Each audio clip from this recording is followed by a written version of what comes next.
Good morning, everybody. Happy Sunday morning. Hope everybody is having a great weekend. My name is Scott Morganroth, the Motor City Madmouth, and we are doing the professor and the pupils. Let's add a little S to it, but we got a great crew, and this will be the regular crew. Jeremy Ballrec, welcome to the big show. Hello, glad to be here. All right, and Jacob Christner. Always happy. Always happy. It's my first time on this. I'm happy. Yeah, it'll be good. This show is something that we're working on building, and obviously, I'm very confident in the approach that we're going to have. I know that it's a Sunday. A lot of us have things we got to get to do. That's no problem. We just want to wake you up with some con, a good opportunity to look at things in a different way. With that said, okay, without further delay, I'm going to lead off with Jeremy's topic. Okay, when Jeremy mentioned this topic about end of an era at the University of Michigan on March 29th, 2018. You know what? I didn't want any more information because the JB version of this broadcast will be more than happy to send it out there. All right. Well, in March of 1919, the Michigan Union, which is the student body union headed up by the Alumni Fund, raised money to build a building right next to the main part of the campus at University of Michigan to give the student body a place to relax and have recreational facility. They built a gym, they built a pool, and they built a billiards room within the building. It opened that same month. There was a total of 12 tables in there. There was a three cushion table, which is 12 foot by 6 foot. There was six 10-foot tables and five 9-foot pool tables, plus a foosball table and all the other little amenities, little tables where they could set their drinks or play cards at. They would do different tournaments throughout the weekends to keep the students active during the semesters. And I had the I had the distinct pleasure and disheartening task of helping a company to tear down those pool tables because they were turning it into a media center.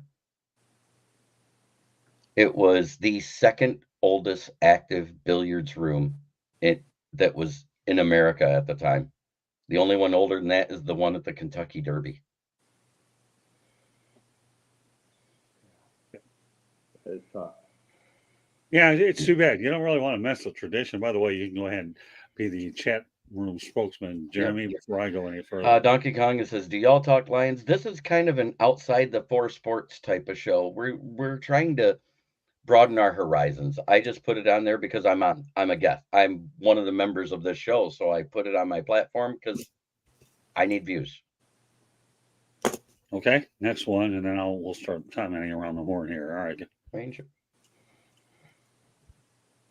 go ahead, Jeremy, read it. Oh, Wayne Shirk says, "Good morning. Curious if Levi O is performing well. I'm not hearing he is still injured. He has been playing with the twos and threes. He's not injured. He is on the field."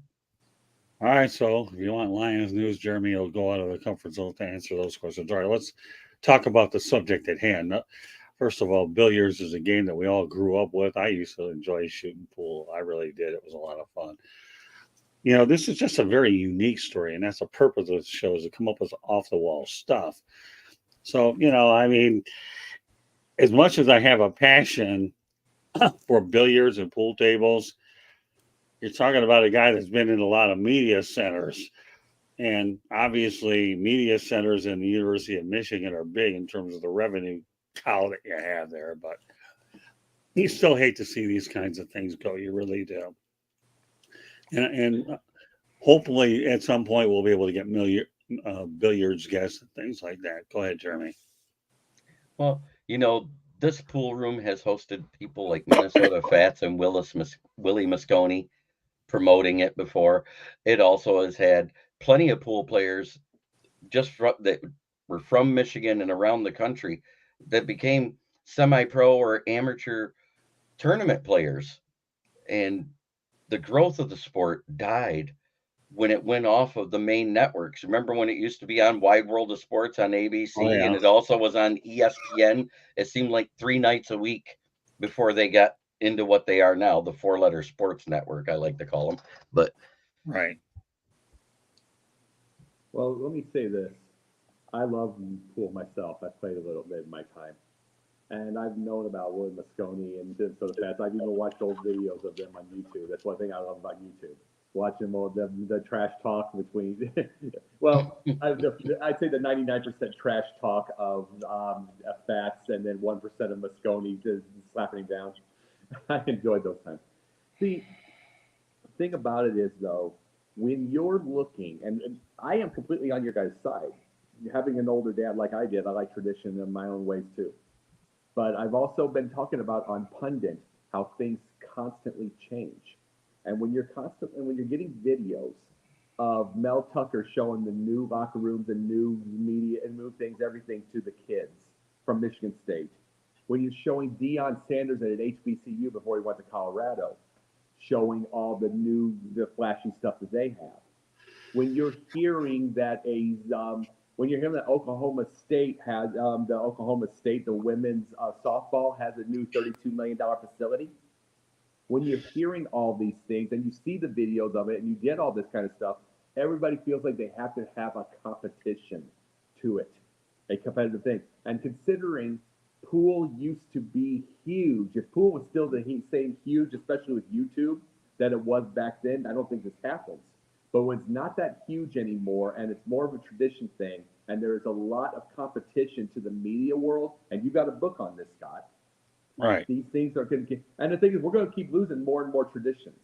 We're losing Soldier Field in Chicago, Right. and we're losing that. That's a 55, 60-year-old tradition. That's going out. There's going to be more that go out.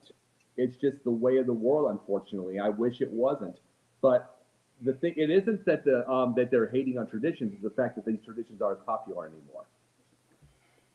Well, one thing I'll add to this real quickly before we go on to our next topic. I used to love watching bowling on TV.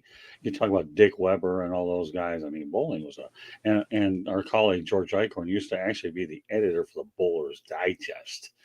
So, you're talking about sports that are down to earth that a lot of us used to play, billiards and bowling. I mean, but that's but it is what it is, and I think it is. I used to enjoy loving watching Willie Mosconi and Minnesota fans. These guys were characters. They were just pool players, but they were characters. They really They were. were they were such characters that Jackie Gleason played Minnesota Fats against a fictional character called Fast Eddie Felson. And speaking of which, that big pool table they played that straight pool on, that Right. was actually in the Kentucky Derby's pool room. That wasn't in the one that they showed the outside of. It was a different pool room because it looked better. I think what's so interesting about this topic that you brought on, Jeremy, is we're talking about pool tables in bigger venues is what we're talking about. That's the one thing I want people to get out of this pool table. You can insert it in your basement and you can insert it in your sunroom or wherever. But now we're putting it in places like the Kentucky Derby, Michigan, and whatever. And it's just a great way to relax, is really what it is. But then when you add characters along these lines in it, it's another animal. But I Hmm. really like this topic. I think it's a very enlightening topic, Jeremy. And It you brought up really. Jackie Gleason. That was my dad's absolute favorite. And it's like I'm probably one of the younger people to ever know full-fledged Jackie. And it's like, and you talk about a guy who he knew how to play pool. He had 23 albums, didn't know how to read a note of music, didn't rehearse anything. He just winged it all his life. He's same with Pool. They used to have these little gold buttons that from the school that he went to, and the kids would bet him, and he'd take the gold buttons and sell them at the pawn shop to get money. And he used to do it. He used to play him at Pool and that. He was that good.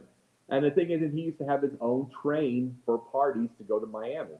And it's like these are Right. stories we can't get anymore because way too many people are way too interested online and what's going on Well, instead of hearing Jackie the Gleason. stories. Yeah, Jackie Gleason used to do a lot of his shows here in Miami Beach, and he was really huge in South Florida. So Yeah. really good topic, Jeremy. These are the Thank you. kinds that we're going to continue to work on. All right. Well, this one isn't one of those rare topics. This is a trending one. Okay. Oh Let's boy. So we'll just continue with the Michigan theme a little bit longer. The Michigan Wolverines will be benefiting immensely with the collapse of the Pac-12. They'll be adding UCLA, USC, Oregon, and Washington. So felt like it's something I wanted to bring into the show because I have two opinionated co-hosts here. So Jeremy, go ahead. Well, now we have the Pac-8. We may have I mean, less than that. and I guess Arizona State and Arizona, and there's another one that's ready to leave too. So that'll take it down to 5. Well, So, Utah. oh, in Utah, yep.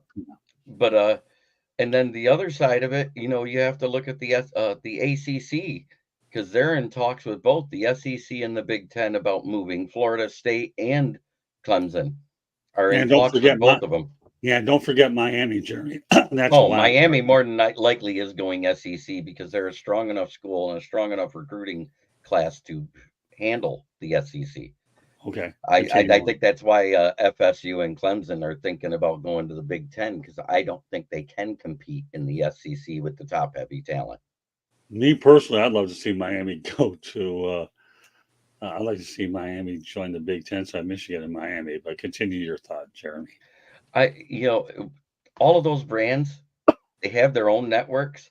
And what happened is the Pac-12, or the Pac committee, I might as well call them now, because they're not the Pac-12 anymore. USC and UCLA are gone as of next season, right? Correct. So they presented Apple TV as their sponsorship deal, whereas the Big Ten has their own network with their own set of sponsors and everything else. You know what? What sounds better? Your own network that's not owned by another network, or getting paid by a streaming service that has to earn more sponsors because it's still, Apple TV is really still in its infancy. It's only been around, Right. what, 3-4 years? Right. And Big Ten Network's been out for almost 10 now. Oh, they've been around a long time. Yeah, Remember I one mean, thing. I'm just, Let me add to this real quick, Jeremy. Remember one thing.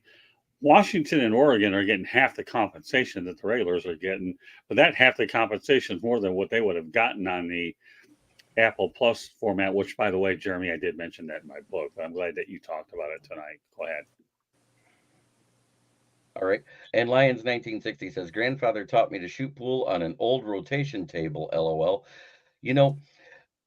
It's funny because I hear people say that they didn't like pool rooms because the pool tables were harder to play on. And I can give you the exact reason that is, because they used to build them all to a set standard. And the bars back in the old Western days, when they had their pool tables, they were struggling to get people to want to play pool because they were struggling to make balls because the pockets were tighter and cut at a different angle that made it so you couldn't rattle it in. So they came out with the traditional bar box, and I think it was the late 1800s, early 1900s. That's when Valley pool table came into existence. And they widened the pockets in the corners by a half an inch, but they narrowed the side pockets by a quarter inch. Right.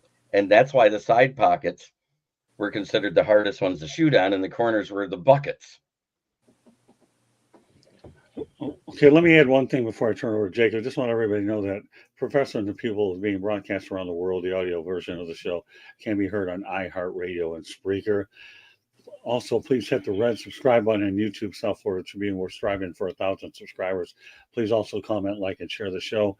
Want to be a guest? No problem. Just participate in the chat room or send your ideas to southfloridatribune@gmail.com. If you want to advertise cost efficiently, call me at 954-304-4941. We broadcast live on Facebook, LinkedIn, and Twitter. Our website's www.southfloridatribune.com. Our Twitter is at Tribune South. Candy Ebley is behind the scenes. I'll go no further than that. I'll turn it over to Jacob. Go ahead. Well, bringing up that thing, what you said about the pool, that explains a lot. Like every time you heard about those old pool hustlers with the bowler hat and the suit, and every single one of them, you always see it on the shows, or you ever see a thing, Right. they hit soft. It's soft in center pocket. Soft in center pocket. Right. They hit it soft because you hit it too hard, it ain't gonna rattle in. Right. Yep.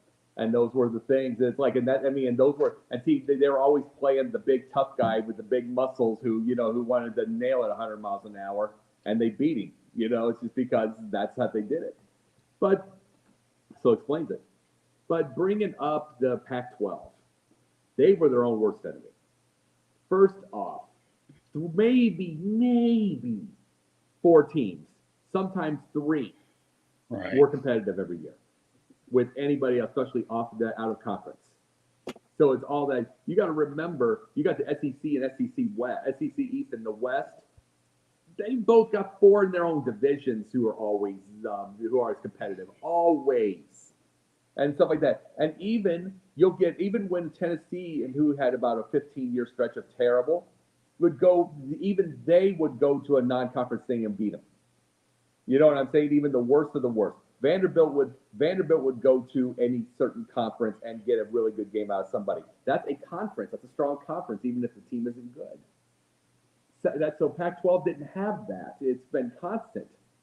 Second of all, the Apple TV thing, when someone like Kevin Warren, before he went to the Bears, got a gigantic deal that beat the SEC deal, which went on CBS, and then all those other deals. They've gotten all that kind of thing. This is not the time to go. See, we've got Apple TV now. See, it's like the old, you know what it's like? When Pac-12 did that, it's like the old grandpa that buys something that buys something that's supposed to be state of the art now, that is probably about 5 to 10 years old and out of date, but he thinks he's doing well. Look at this new tablet. It's about this big. Yes. See, you give them credit for trying because they're trying to move forward. You give them that credit, but you can't go that far when everything's moving so fast. When Kevin Warren, the reason I was so happy he went to the Bears is because they're going to get within the next couple of years, they're going to get relevant very, very, very fast. It's because of as far as him being a president, of the things they're going to be doing, you know what's going to happen. Right. These little things, the rules changes that's going to be, that's going to be because he did it with the Big Ten, B1G. He got them a huge deal that beat the SEC's deal. So now everybody wants to go there. And guess what? The Pac-12 is dead. Well, here's the thing about Kevin Warren before he took the Bears job. He told the new president, get Oregon and get Washington. What you get with Oregon and Washington is you get Seattle, which is a huge TV market, and then Oregon, you get Phil Knight's money. Yeah, and we all know that Phil Knight and Nike is a huge, huge brand. So that was brilliant. So, and don't be surprised to see California and Stanford wind up there too once it hits 20.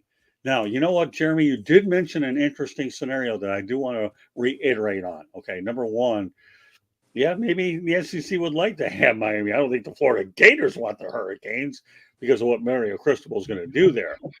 Okay, so that was an excellent, excellent point. By you putting Miami in the SEC, that makes an absolute no-brainer for Florida State and Clemson to go in there. And wow, what a conference you're going to have. And think about it from this standpoint. Should Clemson and Florida State wind up in the Big Ten? You're going to talk about a conference that is going to have some of the biggest, winningest programs in the country. All right, we know about Ohio State. We know about Michigan. All right, let's forget about that. But despite the fact that the Nebraska Cornhuskers have been down in recent years, don't anybody ever forget about their winning tradition. They're one of the top. And there's another thing I'm going to throw out there. Notre Dame's going to ultimately wake up and end up in the Big Ten because at some point, people are going to look at their TV money. It's not going to be as high as the Big Ten. And somebody asked me this the other day, why they're in the ACC, because right now, Notre Dame being in the ACC for the other sports, it's easy for them to maintain independent status of one program, but yet be able to be affiliate. But let me tell you, when it all comes down to dollars and cents here, okay, and that being this, when the Big Ten money is much higher than the Notre Dame money that they're getting in, Notre Dame will be in the Big Ten. I don't care what anybody says. And many? I'm sorry, Jeremy. Go ahead. Okay. How many times, and I've talked about on sideline and on here, on the pundit and on this, and Jeremy's heard me too. How many times have I said Notre Dame is so decrepit? How many times have I said that? And it's like I keep talking about that. The first thing I always bring up is that 1988 NBC deal that they seem so proud of and want to keep extending. When all of this keeps happening, and I've been bringing it up for a decade. I've been bringing this up for a decade. I was bringing it up before any of this was going. Before any of this was there, I was bringing all of that up. I said they are absolutely ridiculous. No, Notre Dame. No, forget about Yeah, Notre Dame. I no, I love what he says there. I hope the Big Ten makes Notre Dame sweat it out. Yeah, that'll be the you know what? That'll be the comment of the day. I'm not going to downplay the significance of other people saying in the chat room, but Eric Dalton just hit a bullseye with this. Yeah. And but that's the thing. They should have been in a conference 10 years ago. It's like a Notre Dame. No, they should have been at conference 20 years ago. What are you talking about? No, but I'm just saying 10 years when I started this. This is the thing. When they have had two good coaches, I like Marcus, by the way, Marcus Freeman, by the way. When they've had two good coaches, they've been to 4 playoffs, and they get absolutely stomped every time. This is the thing. Then their whole thing is, well, we can make the playoffs. We're getting close. Yeah, and I give Notre Dame credit. They will face they're independent. They will face teams from everywhere, and they beat them some of the time. Actually, I'd say most even, because remember they get 10 wins. But when you are facing the top of the top, and you get especially these conferences, and they're getting more and more competitive, Notre Dame should have been ahead of this. Instead, they are. Yep, absolutely. It's like they should have joined a decade ago, and that's when I started. And you say 20, but it's like they should have joined. They've been so proud that stupid NBC deal, which is relegating them to stupid Peacock, which is fighting. Which that means they are fighting WWE for clicks, which is a different type. It's like then they have see Notre Dame now has to fight WWE for clicks. They have to fight like the Super Mario movie. They have to fight the shows. They have to get everything. And it used to be on its NBC. That was big in its day. But 1988 is 35 years. Right. Get forward. It's like, and that's the big thing about it. It's like Marcus Freeman. They were so happy. What's going to keep him from being Ty Willingham? Remember, he was still 8-4 last year. What's going to keep him from being Ty Willingham if they don't change things up? Right. Well, here, I love this comment by Eric Dalton in the chat room. They should join Penn State. Talk about another elite program with a lot of wins. Penn State for sure. So Eric's on a roll. Both of you guys are making some quality points. I just think Notre Dame has to understand that Oregon and Washington are going to take half of what the other ones are going to get, and it'll be an escalator to get more money. But they're just glad to be in the Big Ten to begin with, and it makes the travel a bit easier for USC and UCLA as well, where you have a credible Western side, so it's not as bad. So I see nothing but a win-win all the way around. And like you guys said, Pac-12 is dead. Sad. And we'll see how they find a way to regroup. All right, let's continue the Dalton theme here. Jeremy, why don't you start reading some of these comments? Notre Dame saw what the Big Ten did to Penn State, and they got scared to enter the meat grinder. Well, they get in the meat grinder every time they get their butt kicked in the playoff. I know. You talk about meat grinder, they get killed. Yeah, well, that's an excellent point by Dalton, too, because you know what? Penn State walked in there as an independent that won a lot of games, and all of a sudden you have to face the same team year in and year out in a different venue. They get to figure out what you're about. What about what happened with Nebraska and Wisconsin, though? Think about it. Oh, they both fell apart when they got him in. Yeah, Wisconsin's own Nebraska. Okay, we're talking about the same Nebraska team used to face Oklahoma on Thanksgiving, right? And it used to be a fun game to watch, and then Texas entered the picture. Well, I'll tell you what, Wisconsin has done to Nebraska. Oh, my goodness. I mean, that's just – but those are two examples. Why don't you say everybody but Maryland and Rutgers has done to Nebraska in the Big Ten? Yeah, well, no. That's pretty much it. Maryland and Rutgers are upcoming programs. Michigan, Big Ten made an incredible move adding the metropolitan New York area with Rutgers. And Maryland, you got Baltimore, Washington, D.C. So the Big Ten is way smarter than all of them. And the one thing you guys should understand, sorry, I'll just get this out, Jacob, I'll refer to you, is the fact that they brought instant replay in before anybody. Everybody always copies the Big Ten. I'll say, all right, which one do you guys want to implement first? I'll say this. Sorry, go ahead, Jeremy. Well, I was going to say basically the exact same things. You didn't even let me complete my thought. I took a breath. And I'm like, oh, man, he steals my thunder while I'm talking. Nobody steals your thunder, Ballrig. It doesn't matter. But go ahead. Add a storm to it. The whole thing is that they want to play better competition. In the Big 12, Nebraska was beating everybody. Right. 99% of the time. They'd lose 1 to 2 games a year. They came into the Big Ten with that big chip on their shoulders, and it was enough that we knocked out their coach. Think about that. We made their coach retire in the Big Ten. Okay. So nobody stole your thunder. All you did was add to it. Mm-hmm. Yeah. And you know what we'll call it instead of adding to it, Jeremy? Okay, you ready? Expanding upon it. Well, that, but we'll just say fall. You know what fall means? The fall of Nebraska. It's been mighty and it's been hard. No doubt about it. All right, go ahead, Jacob. And Matt Rule's going to continue it. Being honest, he's going to continue to fall.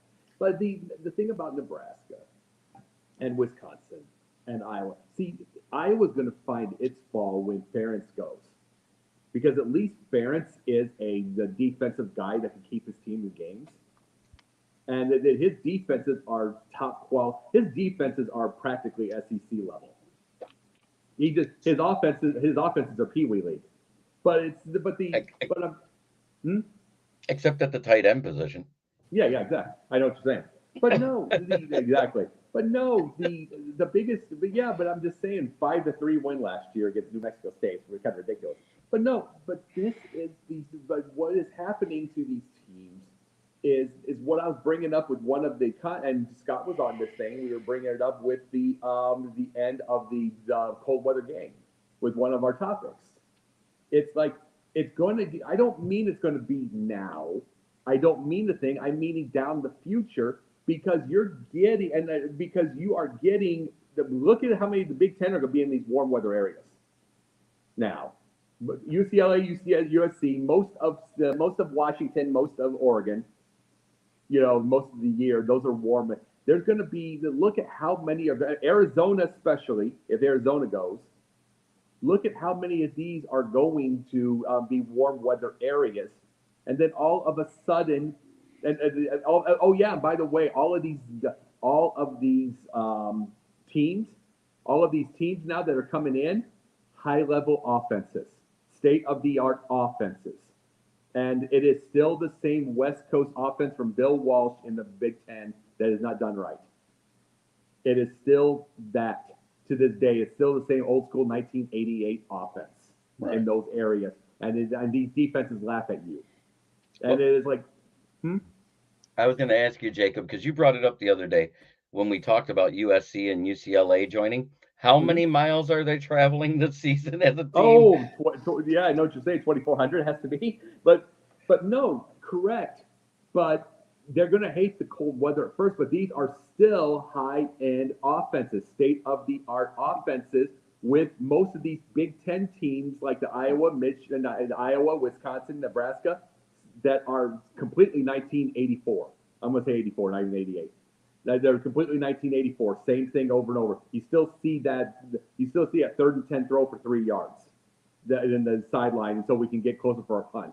Still see that. They're going to eventually they're going to start getting murdered, and then they're going to have to do more warm weather ideas.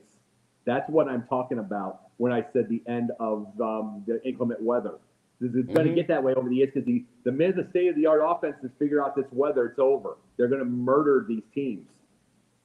Well, let me add one thing to what you guys. I enjoy what you guys are doing. I think it's pretty entertaining to sit back and watch you guys talk about it. But remember the one thing about the Pac-12: defense is a foreign language. It's an offensive conference. And when the likes of Oregon, who play at Autzen Stadium, go to the Big House in really bad weather, let me tell you, those are going to be frozen ducks. That's all I can tell you. So take it for what it is. And I see we got a few more.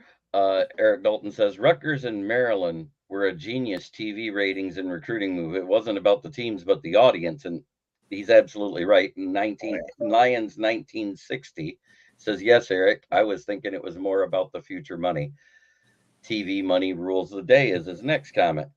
And then Eric Dalton says, they're packing their bags is the new they're packing their bags 10 is the new conference name. Keep going, Jeremy, on a roll. And then curious how these warm weather teams will like it in Michigan late in the year. They won't. That's the short answer. They don't play defense. They have a great offense. It's going to be a high scoring game, and it's going to come down to what wins games? Defense. Yeah, well, I'm anxious to see how it works out for USC and UCLA playing in November and December in the Midwest. All right, I let's keep it do rolling. think they're going to get used to it eventually. Yeah, well, not right away, but I think Tom Brady, the way he would every time there'd be a snow game or a really, really, really cold game somewhere in November, December, or blah blah blah, and there he goes for 380 yards and 3 TDs. He did it every time. The guy's from California. I know he played Michigan for the college, but I mean he was from California. It doesn't and at first UCLA and USC are going to struggle, but eventually it's going to get figured out, and then their offense is going to come away. They're going to get to that, and then that would say the end of the inclement weather is going to start probably a decade down the road, 8 years down the road. Okay, Jeremy, continue in the chat room. Brian Three Cushion comes in and says, "Good morning, guys. Make sure you go back and watch the beginning, Brian, because we talked about the end of an era at the University of Michigan from 2018." All right, back to Dalton. And Eric Dalton says, "Lions, exactly. I will give Notre Dame credit for introducing this first." And of course, Will Vogel. Good morning, gentlemen. Good morning, good sir. Good to see you again, Will. All right, so any closing thoughts on what we just talked about? I think we pretty much beat it like a dead horse. Well, no, the dead horse has a skeleton by now. No, let me tell you, this horse is alive and well. It's just depending on what pasture it's going to be walking in. All right, well, And that's a great comment by Eric, is when they go west, I'm actually more worried about how cold weather teams will handle the heat. okay, well, you look at it from both sides. All right, we have one more topic with here. state-of-the-art offenses. I'm sorry, repeat that again. I said with state-of-the-art offenses. Remember, Right. the state-of-the-art offenses they're going to get accustomed to the cold, but the defenses you're going to have the heat, and they don't have an offense to keep up. One more comment. I love the way the chat room is going. Show you this Sunday morning thing isn't a bad thing, is it, JB? No, great show, guys. All right, one more topic I want to get to, and it's part of the theme of what we're doing here, is this. We're going to talk about the NASCAR Hall of Fame. Welcomes 4 new members. Jimmy Johnson, 93% of the modern era votes. Chad Knaus, 81% of the modern era votes. Donnie Allison, 53% of the pioneer votes. Janet Guthrie, landmark award. So, all right, I'll go around the horn first. Everybody has an opportunity to speak on this individually. What are your thoughts, Jeremy, about the 4 latest members of the NASCAR Hall of Fame? They should be there. I mean, what else can you say? Jimmy Johnson is one of the winningest race car drivers ever in NASCAR. Chad Knaus, he was a crew chief, right? Yeah. Yeah, was he the crew chief for Jimmy Johnson, or was it Jeff Yeah, Gordon? as a matter of fact, I think that's a good correlation. Good point. So, yeah. might as well So, put them both at the same time. he's the guy that put the car together and the driver that made it win get in on the same year on a first ballot. I think that's amazing. And then the Pioneer and the Hallmark, the Lifetime Achievement one, those guys belonged in a long time ago. They were a part of the beginning of NASCAR back when it was mostly dirt tracks. Right. And then they were converting to asphalt and cement. People forget that this started on the beach. Daytona 500 was the first race, and it was on the beach. Them running basically sandrail race cars. I've seen those races too. They're on YouTube. They're fun. One more, Janet Guthrie, landmark award, long overdue. I think Janet Guthrie was so important because without her, there would not be any Sarah Fishers or Danica Patricks and some of the other young ladies of entered sport. Okay, any thoughts on that before I turn over to Jacob? No, that's great. Okay, Jacob. Think about this. Some of those races were also convertibles. So that sand race, the sand's in your eyes while you're driving. That's what it's going to be flying on you. And just think, back then they didn't have those big racing suits that Velcro up underneath the helmet, no. so it's sand in your shorts too. No, you're kidding me? Slacks and shirts with no protection. It's like, and there's no roll cage, and it is legitimately. but no. Number one, who are the 7% that said Jimmy Johnson? No. Are they old school Earnhardt or Richard Petty fans who don't like this era now? Because I'm just asking this because he is one of the all-time winningest racers. Who says no to Jimmy Johnson? Exactly. And then Probably somebody from an opposing race team that is in the Hall of Fame already. Eric Dalton possibly. says, Yeah, "What? No, Ricky Ricky Bobby, Bobby? yeah, right. That's a travesty." Yeah, Keep it but going, Jeremy. And he goes, "Seriously though, all very deserving." and how I thought Bobby Allison was in already. Are you kidding? Oh, we're talking Donnie Allison. Donnie Allison, Donnie. I was going to say Donnie. Yeah, I thought they were all in, but it's like this is basically. Did Davey make it, or did Davey make it? He passed in '93. Did he make it? And Pensman Sports says, "What's up, guys? Good to see you, Yeah. Penn." Hey, Penman, Did Davey make it? Did Davey make it to the Hall of Fame? Davey O'Brien? Davey Allison. Yeah. I believe Davey Allison's been in about 4 or 5 years now. That's what I was gonna say. It's like if it wasn't because he died so early. If it wasn't, he died so early. He basically died so early. But at the same time, it's like, I mean, how did it take Donnie so long? Oh no, How you did know it what? take him If I so sat there and tried to say how long it took to get people in there, I could develop another show around that. So I'm gonna. Truthfully, the reason it probably took some of these guys so long is the complete dominance of one man. Well, remember though one thing: the NASCAR Hall of Fame is relatively new Richard too. So Petty. Yeah. So so I don't know whether it's long or not, but it's a relatively new Hall of Fame in Charlotte. So I'm going to kind of leave it there. I do want to add another footnote, which is interesting though. Today, ironically, the NASCAR Cup Series is at my old track, Michigan International Speedway, and I used to cover 2 or 3 events over at the Irish House. Unbelievable! I saw the inaugural US 500 there when IndyCar started to break up, which was cool, and they used to have 2 NASCAR races, and then they even had an IndyCar race in the middle of July. I can remember 4 summers for which I would go to 4 races, and I love that track on the Irish Hills. I really, really do. All right, what are you laughing about, Boric? We got a couple chats. The second one is the one I'm laughing about. But do Lions 1960 first. I have a leather jacket signed by Rusty Wallace. He used to love watching Rusty and Dale Earnhardt Sr. duke it out, LOL. And then Eric Dalton comes in and says, Dick Trickle and Sterling Marlin, if not in, need to be in just for their names. Oh, that one's good. No wonder you're laughing. No. You want to know what? You talk about Sterling Marlin. It reminds me of a name called Sterling Golden, which was Hulk Hogan's name back in the day. It was in Alabama. It was an Alabama named him Sterling Golden. It was from an old gay promoter named Jim Barnett. His name is Sterling, my boy. He just got it like that. Are we doing any parting shots today? I don't know. You know what? I'm going to tell you what. Here's what I'm going to do about the parting shots, Jeremy. And I'm going to do this with the ultimate candid reaction that I can give anybody that's watching. Only if Jeremy Ballrick has time, because we know his Sundays are busy. No, I just wanted to get it started. I don't know. Hey, you know what? This guy's Sundays are busy. Oh, by the way, you know what, Jeremy? I have a book to proofread, so don't think I can't help it if I'm so darn excited, okay? And I just can't hide it. Isn't that the Pointer Sisters song about talking about my book to my 2 biggest friends? Okay, so if I have to apologize for doing that because Jeremy's busy on Sunday. It was wait. No. The conversation went on for more than just big about deal. You know what? Here's the reason why that conversation went on. And you know what? We can join.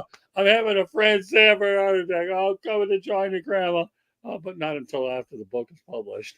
But anyways, and the reason why, hear me out, okay? The reason why that conversation went on is because we have a guy on this show called Jacob Christian. Ever heard of him? He's a pretty good guy.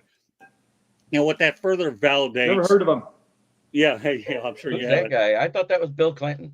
Yeah, what that further validates what that further validates what we do when, and folks, I know that you only see what we do on there, but our pre-production meetings are really fun too. It just shows you the growth of what we're doing with the different numerous platforms. And we love discussing this early with one another, because when you consider where we started versus where we're going, and now that I'll be able to market all platforms with the upcoming book that I'm working on, this is good stuff. I love to bust Jeremy Ballrick's chops. I've never had more fun busting a guy's chops, because you know what? Of all the people that I've stuck in that book, this clown's got more time on it anyway. So, because he's a product of the system is what he is. And now I'm not joking. Now I'm in serious mode, okay? Just like you, okay? But that's the whole thing. So when I love to have these little extended meetings, I have to let Jeremy know Do you want the parting shots? Do you have a Yes, little I extra time on yeah. Sunday? Yeah, Then Dad, yeah, I want I'll it. give it to you under the following condition, okay? Then I don't want to find you over at Sinai Hospital in the baby room where you're whining about a little extra time on the free throw when we're all having a lot of fun.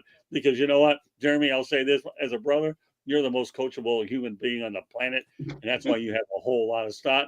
And if you decide to cry, I'm a little too far away for your tissue, so don't worry about it. So That's Oh, yeah, why I you're got the you. make sixth man. Jeremy That's why Ballrick you're the sixth man realize. on the bench. I just want to make Jeremy Ballrick, because we are brothers. We have a lot of stimulating conversations. We do that. If you want your earning shots, you have to earn them, but we have to make sure that the whole thing is a whole lot of fun so that we can all joke around and have a good old time. Because you know what?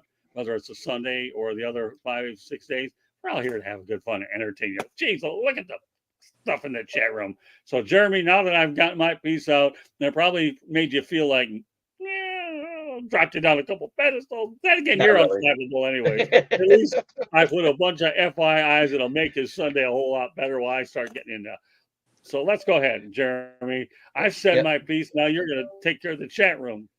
Does Kyle Petty get in because of his name also? More than likely, as the son of Richard Petty, I bet you he does get in. He has won a few races. He never won the cup, though, did he? No. Nah, you know what? We disagree. I don't think Kyle Petty's going to get it. Go ahead, Jacob. Okay. Jacob? Well, so did you want me real quickly? Since my first. Okay, read that before I go, Jeremy. Okay, I met the Intimidator at Briarwood Mall in Ann Arbor, Michigan. I was at Foot Locker trying on shoes, and he sat down next to me to try on shoes. We chatted about 30 minutes. Cool as hell. That is awesome. Yeah, that is pretty impressive. And Candy Ebling agrees with me. Parting shot. Yes, please. Well, we'll do Okay, that. you want me to get started on the party shot? Let me get Wait, this. there's one more. Oh, no, wait, I got one more before we go into parting shots. Okay. Pensman Sports says, I thought it was Vince McMahon. Talk about you. There you I go. know, Boy, look at my I'll tell hair. you, the chat room is on fire. I I'm looking can't at my believe hair. it's Go ahead, Jacob. All right. The big thing that I talk about with this right now is I'm Mike Tomlin. This is my parting shots here. I am. Last year it was completely in vain, obviously, and I knew it would be completely in vain. I would say on Twitter and all the other places, I wanted Mike Tomlin as coach of the Chicago Bears. I wanted him badly, and it's like and I'll tell you why though. So if you watch, he, unlike a lot of teams, or like the Bears, for instance, will allow videos on the field to be able to take a look at how everything is going. And guess what? He wins all the time. He has winning seasons all the time. But this is what I love. Both the Kenny Pickett and Mitchell Trubisky having amazing camps. All the wide receivers are having amazing camps. 3 guys that had a good camp last year, did not play at all, are working just as hard again to play again for him. Tight ends are awesome there. I mean, you have 2 of the big tight ends right now. I mean, Freiermuth and the rookie, who are just going to town. They're going to town on the thing.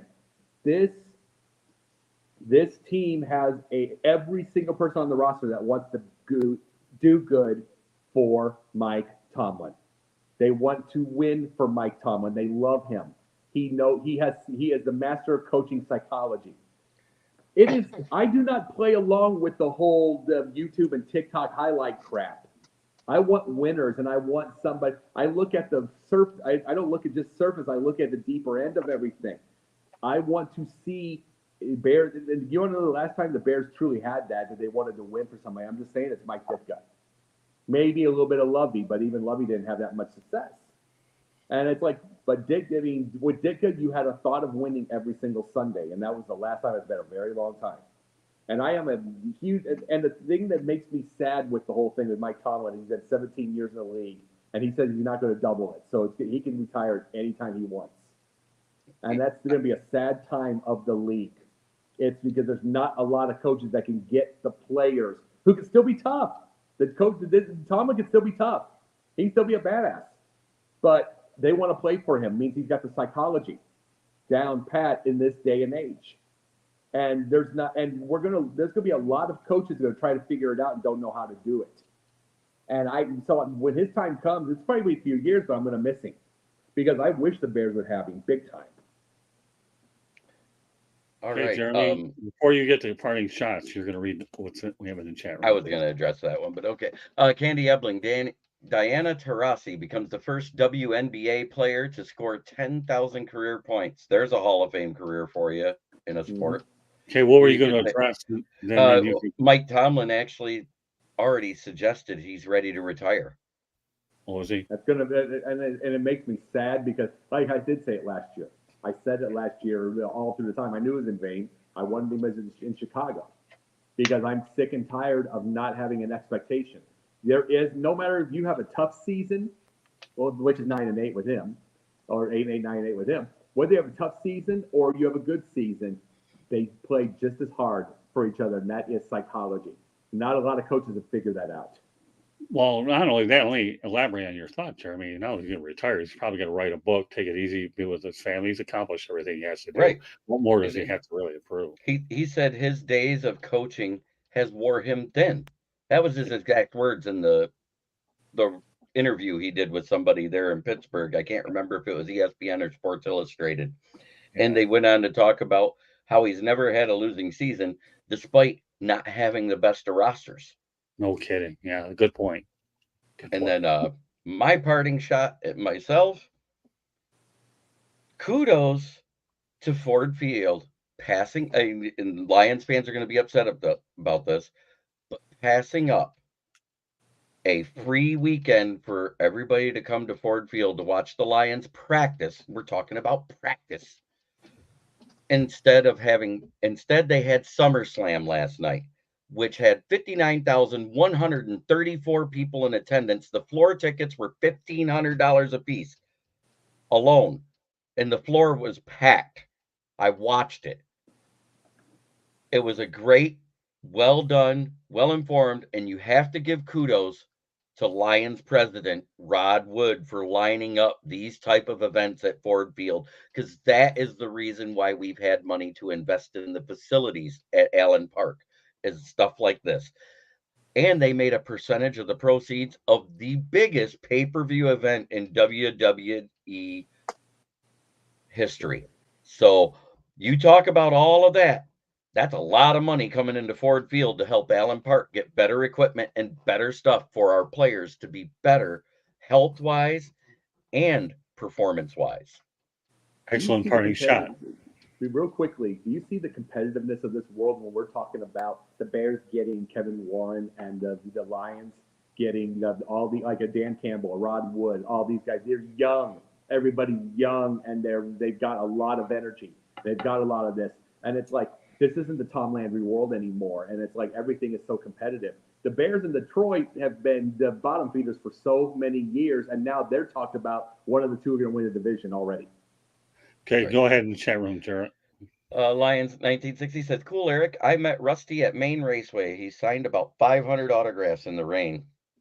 Keep it going in the chat, Jeff. Eric Dalton says, Lion, very cool. Rusty Wallace was cool, too. I got his autograph for my father-in-law on Father's Day at MIS when we camped in field and I had pit passes.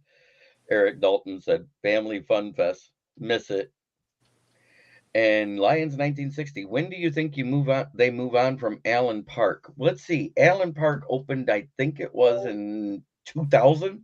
So that facility is being improved upon every year. It's updated because that's where all the extra proceeds that come into from Ford Field that they have after they put it into the facility and their coaching and their strength and performance staff.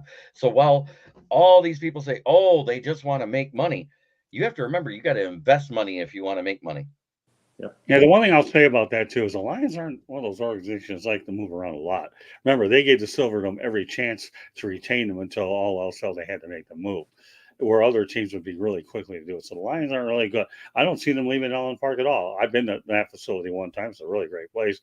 You might use a little bit of updates and modernization, but they're not going nowhere. All right, my parting shot is this. I mentioned this earlier in the show, and now I'm going to bring it to the forefront.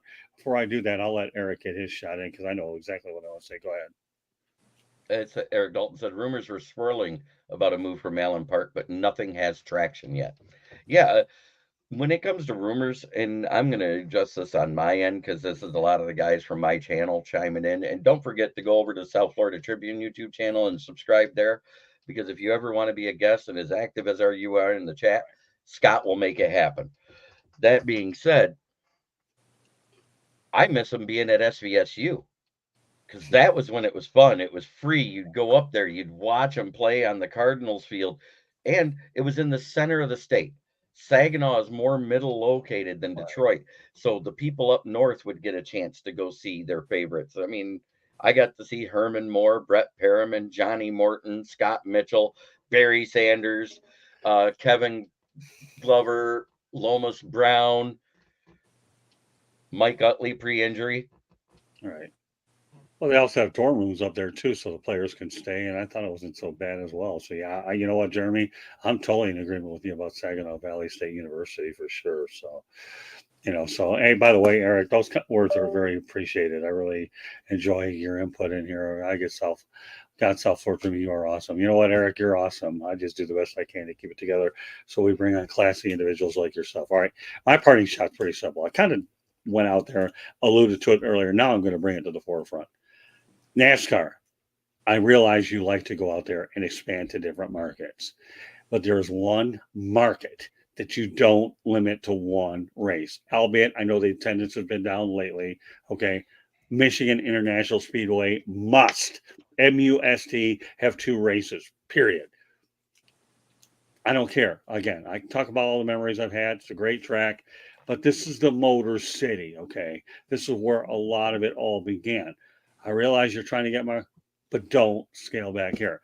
And as far as Indy cars, you know what? They should have that July race. Everybody look forward to it.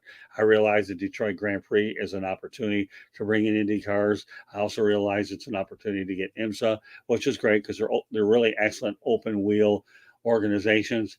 But let's get back to business, NASCAR. You need 2 races. And I agree. You need 2 races in June and August. I can remember over Father's Day weekend in June, it was great to go to. And in August, I enjoyed having racing in the middle of the summer. I really did. And you know what, Lions 1960, you're under the GMTA stand for Great Minds Think Alike. Agreed, MIS should always have 2 races. So, Eric racing Dalton popped in for you again. Oh, yeah? Yeah, he says, because he addressed me, but it's to your comment. Oh, classy. It says classy. He doesn't know me, does he, Jeremy? Just kidding. I try. Well, that's okay. Auto capital of the world, only one race. Yeah, I'm with you, Lions 1968. Yep. We need to. And I mean, think about it. You had Ford start in Detroit. You had GM start between Flint and Detroit. Because Buick was created right here in Flint. That's why it's called the Buick City. So the fact that there's never been any type of automotive race except locally here in Flint, Michigan, that's kind of disturbing too, because at one time we were in the top 50 in populace. Right. Well, one of the reasons I created the Professor and the Pupil was to give other sports outside of the 4 major sports an opportunity to get publicity. So this is the blueprint that we've created for this show. So the NASCARs, the billiards, bowlings, and whatever, wrestling may eventually get involved at some point or another. This is exactly why this show was created, for that particular purpose. So yeah, MIS. NASCAR, let's get it figured out. You need 2 races back at MIS. A great tradition, great history. Hopefully they'll get it back. I don't know. Not me. I'm not holding my breath, but no one thing I can say about NASCAR, you're not taking away all my great memories there. I had a chance to do my first solo interview with Richard Petty. It was unbelievable. But I got a lot of interviews at MIS. That just happens to be the one that stands out. So great. Go ahead. To expand upon the whole MIS losing a race, think about what it did to the economy of that area. Oh, yeah. The amount of revenue that it generated for that area, just in hotel and food alone. You're not even talking about gas and the logistics of it. Just in food and hotel rooms alone, that place would pack in almost 100,000 people, I believe it would carry there with the infield. So anybody that didn't have an RV had to stay in a hotel, right? Yeah, well, why don't you elaborate on Eric Dalton? His latest. There is a reason they only do one race at MIS. It has to do with the lack of direct access to MIS, lack of lodging nearby. But in that surrounding counties, you're talking about millions of revenue in hotels. And then on top of that, if they were from out of state and had to stop and fill up gas, look at all the gas that they're doing. The drivers all stay in Ann Arbor. Yeah, because they got the 5-star hotels and that's the closest place to have them. That makes sense. You're not going to have a 5-star hotel in Brighton or Holland. There you go. Boy, I'll tell you, the chat room was awesome today. It really was. So I'm glad everybody participated. But yeah, I don't know. I do believe, and I'll never back off this, that MIS should have 2 NASCAR races. I still think they should bring that July Indy race. But those were great races. And having covered 4 races, to me, auto racing is my passion. Do I get into it like the other sport? Not quite as much, but it doesn't matter. This is summer, okay, especially up in that area, and it's an opportunity to get fans involved with motorsports there. So, and we'll conclude it on one comment before we go to wrap it up. Facts, but drivers have to leave at 4 a.m. to get to the track. You know what, Eric? I used to get up at 4 a.m. living in nearby Farmington Hills to get to the track. It never mattered. I used to be a junkie for meditation, slap my cassette tapes in my car and just listen. Got there. They were 12 to 15-hour days, but it's not like they occurred all the time. You brought your pet T-Rex with you? What's that? You brought your pet T-Rex with you? You had your cassette tapes and your 8 tracks and your pet T-Rex. Yeah, no, Yep. I know. That's what the radio was on. That's what he rode there. Yeah. Hey, you know what though? That's a great comment there, Jacob. But you know what? I could sit here and meditate with cassette tapes back and go interstate. But so for me to go from Farmington Hills to MIS was a walk in the park. So Yeah. great show today. I'm telling you, I loved everything that we brought. For those of you just joining us, we began it with the one topic that was intriguing. We talked about the end of an era with Michigan and the Billiards, and then we talked about the Michigan Wolverines and the latest 4 members of the Big Ten, and we wrapped up with NASCAR. A little variety across the board. So with that said, we're going to go ahead. Scott shops at Fossil. I don't really know what I shopped at back then, Eric. That's a shot at you about being old. Yeah, well, that's okay. Hey, Eric, that's a very deserving shot about me being old, but you know what? I have no problem with it. Cassette tapes were the way to go back then. I don't know how old you are, but cassette tapes work for me. What am I? No, I don't know. Oh, okay. Okay, but anyways, that was Pee Wee okay. Herman, my Pee Wee Herman tribute. Yeah, look at these guys. They're awesome, man. Let's go here. All right, well, you all have a good one. Raining in Twin Lake, Michigan today. All right. Raining in Burton here. Oh, is it? Okay, Yep. What do we got? Great show. God bless you all. Yeah, bless you too, Eric. And he says he's 53. Guess what, Eric? I'm same 60. age as me. There we go. And here we got a new one here. Giselle, Missouri. I'm an old bitty granny, double nickels, 55. Look at this. Getting all these ages in here. I'm still older than all of you. August 24th, I will be 45 years old. And he's just a baby. Yeah, you're the same age as my partner, Dr. Edwin Hernandez. That's okay. Yeah. All right. With that, call me Vincent Man all you want. I'll just keep doing this. Yeah. Well, I don't care to get underneath my mug. All right, Jacob, why don't you go ahead and lead off, let everybody know how they get a hold of you. Well, the Monday nights now is Sundays is here. Mondays is our new show Off the Top Rope with Denzel Snipes and I. We're talking about pro wrestling. The first show is going to be about SummerSlam. And I love all these old ages. Let's see. Wednesday nights is going to be Sports Exchange and Confidential from Sideline Sports. Thursday nights is the new Pundit Time. Right. So we're getting on Pundit Time. It's going to be here. So we got it with the typing right here, and then also I am on TikTok as Jake the Pundit 1. I'm on Twitter as Jake the Pundit. I'm actually growing my TikTok views, so the things are building up right now, and I'm also working on a couple of movies right now, getting some ideas. And of course, now we've added Jacob to our crew here on Professor and Pupils. Been a pretty good synergy for the first time with the three of us. Obviously, as we continue to develop as a group, we'll continue to build more and more chemistry. But I thought today, for the most part, was pretty good. But I'll let my biggest critic, Jeremy Ballrick, either call me out or and whatever he wants. He has an opportunity for a free shot if he really wants it, but the only thing he's going to find out is the hat stays on. It was all right. Okay. But that being said, you can find me on the SouthFloridaTribune.com and the South Florida Tribune YouTube channel because I'm on every show where Scott needs me any day of the week. You can also find me on my channel, Kneecap Biting with the Detroit Lions, where I have the NFL Roundtable Talks, the Lions Fan Cave Chat, and also now Lions Talk with Jeremy Ballrick, which is my solo show. Then you can find me occasionally on Sideline Sports or Let's Talk Sports or anywhere where someone wants to talk football, I'm there.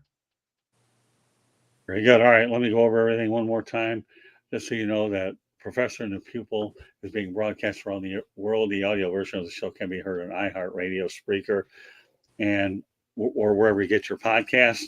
Please hit the red subscribe button on YouTube, South Florida Tribune. We're striving for 1,000 subscribers. Please comment, like, and share the broadcast.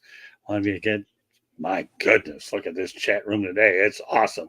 Send topic ideas to southfloridatribune@gmail.com. You want to advertise cost efficiently, call me at 954-304-4941.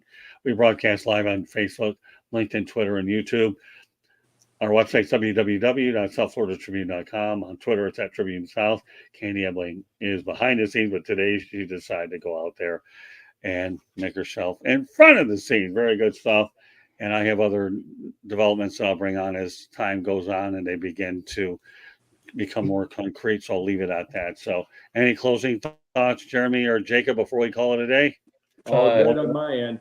I got Eric Dalton's last comment. My dad on my 50th birthday said, "Welcome to the top of the ladder, son. Now you got to look down the hill." He goes, I responded, "That reminds me, Dad, your last cemetery plot payment is due." That's how we roll. Well, all right, Eric, if you say so. Hey, no reason.